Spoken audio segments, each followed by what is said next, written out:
दोस्तों, आज के हमारे वीडियो का शीर्षक है एक था डॉलर। देखिए, यूं तो सेकेंड वर्ल्ड वॉर के टाइम पे जब अमेरिका ने पूरी दुनिया को लड़ाइयों में झोंक के और अपने सामान की बिक्री पूरी दुनिया में करी और अपने हथियार बेचे, अपने फूड ग्रेन्स बेचे, तो अमेरिका ने ये इंश्योर कर लिया था कि आने वाले 100 साल तक उसको इस पूरी दुनिया में कोई चैलेंज नहीं कर पाएगा। लेकिन इस चीज़ में उसका बहुत ज़्यादा सहयोग दिया यूरोप ने। यूरोप ने ये इंश्योर करा कि वो एक बड़े दादा का एक पिछलग्गू बन के पूरी दुनिया में बड़े दादा की कसीदे कसेगा और पूरे दुनिया को बताएगा कि हाँ, किस तरीके से अमेरिका इतना महान है। ये चीज़ आपने भी समझी होगी कि सेकेंड वर्ल्ड वॉर के टाइम पे अमेरिका कोई बहुत बड़ा प्लेयर नहीं था, लेकिन धीरे धीरे जब पूरा यूरोप बर्बाद हो गया तो अमेरिका ने सबको रिप्लेस कर दिया, चाहे वो जर्मनी हो, चाहे वो इंग्लैंड हो, सबको रिप्लेस करके अमेरिका ने एक तरीके से अपना एक छत्र राज बना लिया। अमेरिका को चैलेंज करने वाली केवल एक पावर थी पूरी दुनिया में, यूएसएसआर, और उसके विघटन के बाद तो अमेरिका जैसे बेकाबू हो गया है। अब अमेरिका ने पिछले कुछ दिनों के अंदर ये महसूस किया कि उसकी जो हेजमनी या जो उसकी पावर है उसको चैलेंज करने के लिए कुछ नए देश उभर रहे हैं, जैसे कि चाइना और भारत। तो चाइना क्योंकि ऑलरेडी अमेरिका के साथ में बहुत दिन तक काम कर चुका है और अमेरिका के तौर तरीकों को समझता है, तो अमेरिका को ये अच्छी तरह मालूम है कि चाइना एक ना एक दिन जाकर के अमेरिका को नंबर 1 से रिप्लेस करने की कोशिश करेगा। भारत इस तरीके का देश नहीं है और भारत की पॉलिसी भी थोड़ी डिफरेंट है। भारत सबको साथ लेके चलने की कोशिश करता है, लेकिन चाइना के साथ ऐसा बिल्कुल नहीं है। चाइना अपने को ऊपर ले जाने के लिए दूसरे की टांगे भी काट सकता है और गर्दन भी काट सकता है। और ये बात अमेरिका की जो अभी रिसेंटली पब्लिश्ड उनकी सिक्योरिटी रिपोर्ट है उसमें भी क्लियर हो जाती है। अमेरिका ने बहुत कोशिश करी कि चाइना को रोकने के लिए एक लोकल प्लेयर को खड़ा किया जाए और जिसको इंडिया के रूप में उन्होंने प्रमोट करा। लेकिन ये हमारी खुशकिस्मती है कि भारतीय जो हमारे राजनीतिक लोग हैं वो इतने समझदार हैं कि वो अमेरिका के चक्कर में आके एकदम से चाइना से उलझ नहीं रहे और धीरे धीरे अपनी सेफ्टी सिक्योरिटी को इंश्योर करते हुए धीरे धीरे अपने देश को भी आगे ले जा रहे हैं। क्योंकि दोस्तों, अगर एक बार युद्ध शुरू होगा या अगर कॉन्फ्लिक्ट लंबा चलता है तो देशों की इकोनॉमी बर्बाद होने में ज़्यादा टाइम नहीं लगता।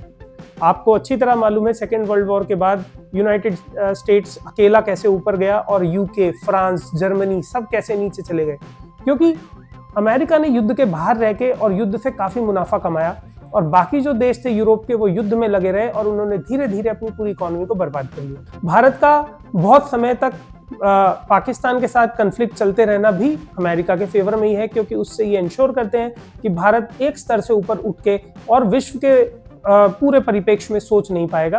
भारत केवल और केवल अपने रीजनल पॉलिटिकल टेंशन्स में ही उलझा रहेगा। लेकिन अब भारत की लीडरशिप धीरे धीरे बाहर की तरफ देखने लगी है। हमारे विदेश मंत्री बाहर के देशों में जाकर के अपना पर्सपेक्टिव रखने लगे हैं और अभी ऑपरेशन सिंदूर में भारत ने ये प्रूव करके भी दिखा दिया कि पाकिस्तान हमारे लिए कंसर्न नहीं है। हम जब चाहें तब पाकिस्तान को उसी के घर में धूल चटा सकते हैं, बल्कि नेस्तो नाबूद कर सकते हैं। इस ऑपरेशन सिंदूर के बाद अमेरिका के सुर भारत के लिए भी एकदम से बदल गए। हम पे टैरिफ लगाया गया, हमारे ऊपर ऐसे ऐसे लांछन लगाए गए जो पहले अमेरिका नहीं लगाता था। और अमेरिका प्रशासन की जो नीति है कि किसी को भी अपने आसपास भी आने नहीं देना, वो स्पष्ट हो गई। फिर अमेरिका ने एक बार कोशिश करी कि किसी तरह भारत को दबाव में लेके चाइना के विरुद्ध खड़ा किया जाए, लेकिन अमेरिका ये भूल जाता है कि भारत ने, अब तो खैर भारत की स्थिति इकोनॉमिकली बहुत अच्छी है, लेकिन जब भारत बहुत गरीब था और बहुत ज़्यादा इकोनॉमिकली भी हमारी हालत ठीक नहीं थी, तब भी भारत ने अमेरिका की जो हेजमनी है, जो अमेरिका की दादागिरी है, उसको नहीं माना था। 1971 में जो हुआ वो सभी को मालूम है, किस प्रकार से अमेरिका के कहने के बावजूद भारत ने युद्ध नहीं रोका था और बांग्लादेश अलग करके दिया था। तो मुझे लगता है कि अमेरिका को ये समझना पड़ेगा कि भारत अपनी पॉलिसी अपने हिसाब से चलाता है। रही बात चीन की, तो मोदी जी की सरकार ने ये बहुत अच्छी पॉलिसी बनाई है कि आंख में आंख डाल के बात की जाएगी और चाइना के बॉर्डर के ऊपर डिप्लॉयमेंट बिल्कुल मिरर डिप्लॉयमेंट है, यानी कि अगर चाइना के 100 सैनिक हैं तो हमारे भी 100 सैनिक खड़े हैं। साथ में हमारा असला बारूद भी काफ़ी अच्छी स्थिति में वहाँ पे पहुँचा दिया गया है कि अगर चाइना अगली बार कोई एडवेंचर करता है तो चाइना को ऐसा जवाब मिलेगा जो शायद वो कभी ना भूल पाए। अब इसी के साथ साथ भारत अपनी प्रोग्रेस और डेवलपमेंट के लिए भी काफ़ी सीरियस है, तो इसीलिए बहुत सारे देशों से फ्री ट्रेड एग्रीमेंट और बाकी चीज़ें भी कर रहे हैं और कोशिश कर रहे हैं कि डॉलर को बाईपास करके हम अपनी इकोनॉमी को आगे बढ़ाएं। पर अमेरिका को ये बिल्कुल पसंद नहीं आया और इसीलिए उन्होंने वेनेजुएला के ऊपर अटैक करके और उनके राष्ट्रपति को पकड़ के ये एक एग्जाम्पल दिया है पूरी दुनिया को कि ग्लोबल साउथ में अगर किसी ने भी अब भारत के बातों में आके अमेरिका की अवहेलना करने की कोशिश करी तो उसका अंजाम यही होगा। अब देखने वाला ये बहुत इंटरेस्टिंग टाइम होगा कि इसमें यूनाइटेड नेशंस और बाकी जो बड़े बड़े देश हैं जो डेमोक्रेसी की या संप्रभुता की दुहाइयाँ देते हैं वो क्या इसमें अपना ओपिनियन रखते हैं।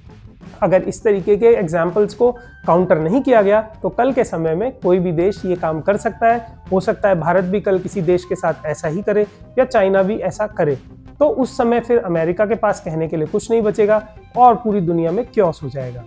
आप देख रहे हैं ग्लोबल साउथ टाइम्स और मैं हूं डॉक्टर वरुण त्यागी। ऐसी और चीज़ों के लिए और ऐसी अपडेट्स के लिए हमारे चैनल से जुड़े रहें। धन्यवाद।